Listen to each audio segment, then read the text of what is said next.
8,495 भाविकांची सुटका करण्यात आली आहे।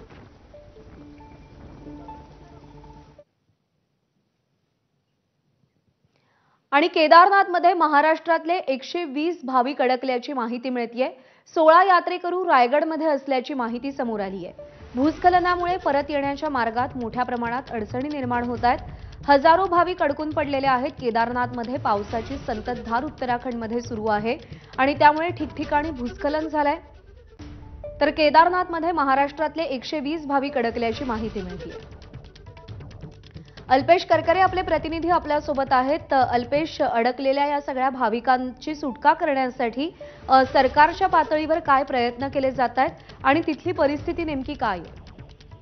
केदारनाथ मध्ये ढगफुटी झाल्यानंतर हजारो यात्रेकरू यामध्ये अडकलेले आहेत। यामध्ये महाराष्ट्र राज्यातले 120 लोक अडकल्याची माहिती मिळते आणि यामध्ये रायगड जिल्ह्यातील 16 ते 17 जणांचा समावेश आहे।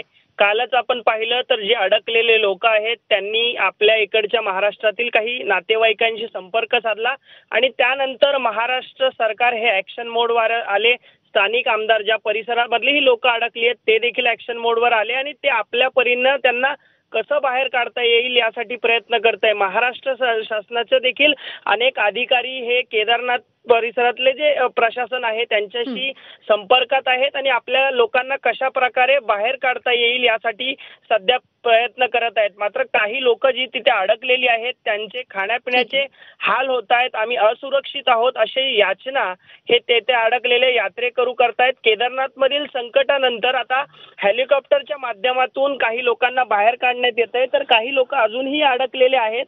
त्यांना काढण्यासाठी सध्या महाराष्ट्र सरकार व स्थानिक प्रशासन बरोबर आहे अल्पेश, जशी माहिती मिळतेय 120 भाविक अडकलेले आहेत आणि केवळ महाराष्ट्रातलेच नाही तर वेगवेगळ्या राज्यांमधले जे कोणी भाविक इथे अडकलेले आहेत त्या सगळ्यांची सुखरूप सुटका व्हावी हीच आशा आहे।